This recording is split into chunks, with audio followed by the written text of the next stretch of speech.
Hi, this is Rob and welcome back to the blog. A topic that frequently comes up when I meet with a client when we're putting their home on the market for sale is, Rob, what needs to be done with my house as far as staging and getting it ready for sale? Obviously, that's a great question. And, I guess one of the themes that you would think of is the common sense is, making your house look its best with regards to straightening up, making the beds, having everything look its best. But a couple fine-tuning points that some people might not think of, or at least my experience has noticed that sometimes a little bit of tune-up needs to be done. The following. First, obviously, start off with the front of your house. And there's a term in real estate used that you've probably heard of. It's called curb appeal. You want to make sure your home from the curb looks its best. Landscaping could literally transform a house.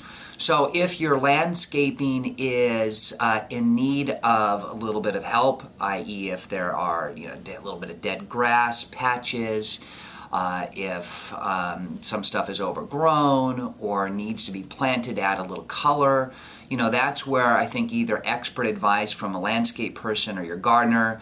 I'm obviously more than happy to help out as far as throwing in my 2 cents from experience. But making the front of your house look its best. Obviously, if there are kids' toys in the yard or anything like that, take them out and just make it look clean. And grass, the front of your home with the grass should look its best for sure, if there is grass in the front of your house. And then also, common sense, I'm sure you would think of is if your home has peeling paint, if the paint looks, maybe a little dungy or needs to be freshly painted, that's a consideration as well. Or if there's a lot of dirt on the house, you might consider power washing the house. That's really important all around the house, on the sides as well, because typically a buyer will walk around the entire perimeter of your property before purchasing it. And obviously landscaping in the back of your yard should look its best as well. With regards to the inside of the house, a common theme that you should just think of is less is more with regards to things, your own personal items, and decluttering. You want to have a house look lived in, but not lived in, if you know what I mean. And an example that I'll give is like a hotel room. If you were to step into a hotel room, typically you'll feel like, okay, I can make this my home for the next few days a week. This is going to be comfortable. This will be nice. And there's just enough stuff there. There's not a ton of stuff on the counters. There's not really anything on the bedside counters other than maybe a clock, etc. There's just enough artwork to make it look, again, comfortable. But you don't feel that or notice the previous guest with any of their items there. So it's kind of the same thing with your home. Remember, the way you live in a home and the way you sell a home are 2 different things. So you want your home to feel, again, like a home, comfortable, warm, cozy, etc. But again, decluttered, especially on all the counters, kitchen counters, bathroom counters. Take things down that aren't being used. Sometimes that's a toaster, a coffee maker, maybe too many jars of stuff. You just take it down and it'll make it look bigger. Same thing with a bathroom counter. Maybe the toothbrush in a jar or what have you, putting those things under the sink, making those things look as spacious as possible. And maybe you have on your bedside tables, lots of books or magazines or what have you. Declutter all of that as well. And then throughout the house, with regards to personalizing it. If you're like me, my family and I, we have tons of, maybe too many family photos throughout our house. In fact, if I were to put my house on the market, I would take some of them down. Not that I don't mind people seeing photos of my family, but we have a lot. So if you have a lot of family photos, again, it's nice to have a few of them up, but maybe not too much. And that would also go for maybe kids' artwork. I know we have one of my sons' artwork up on the refrigerator door. I would absolutely take that down. If there are kids' rooms with tons of posters and pictures and all kinds of stuff, it's okay to have some of those up, but I would also take some of those down. You want to make your house look like, and one of the things that I use an example of, if you were looking through the lens of a camera, think of that as you look through each room. And if you're looking through the camera, if you were to take a photo and put that photo in a magazine, would you have tons of posters up? Would there be a bunch of stuff on a kitchen counter? Obviously, the answer to that is no.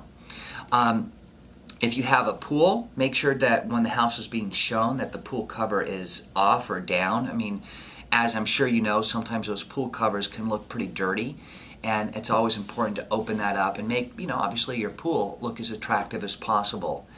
And, one other thing, don't be there physically when a buyer is there looking at your house. I've had this happen sometimes, not a lot of times, but sometimes my clients will be there, and my clients, fortunately for me, are usually the best of people, very communicative, very friendly, etc.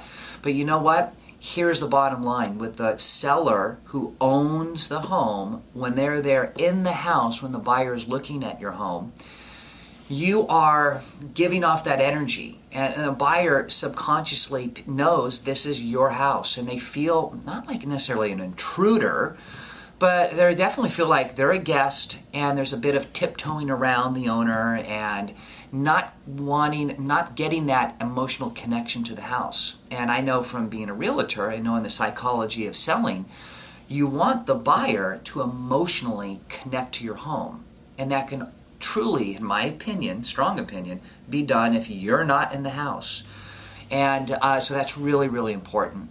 And keep in mind with being gone from a house, there's one of just the inherent disadvantages of the inconvenience when selling a house. When buyers show up for showings, they're sometimes late, sometimes really late, sometimes they're early. So if you're a realtor, hopefully that would be me in that case. If we called you with the scheduled showing, let's just say it's 2 o'clock, recognize the buyer might show up at 1:45. They can show up at 2:30, and that appointment can end up being a half hour long till 3. It's just one of those inherent things with selling real estate. So with all that, again, the theme is, the way we live in a home and the way we sell a home are two different things. Declutter, make the exterior of your home look its best. Landscaping can transform your home. Don't have your home being overly personalized. And do the obvious. Make sure, again, to make beds and have all the rooms look their best. All the counters to be, the least amount of things on there as possible. And again, not to be there during the showing. I hope this information helps along with all the other video blogs, and if my team and I can be of service for you with any of your real estate needs, I hope that you will call upon us. And also know that the areas that we specialize in, that Brentwood, Pacific Palisades, Santa Monica, and Malibu, are the areas that my team and I would personally assist you. But if you also know of anyone outside of those areas, anywhere here in LA, anywhere in California, anywhere in North America, and get this, anywhere in the world, because of my company Sotheby's International Realty, we can introduce you to the perfect realtor. So keep us in mind as far as a real estate source for anybody you know, especially throughout the country. I network with the top 1% throughout North America of other realtors. So I know the best real estate agents throughout the entire country, and I can always put you in touch with one of them. Thanks so much. Have a fantastic day.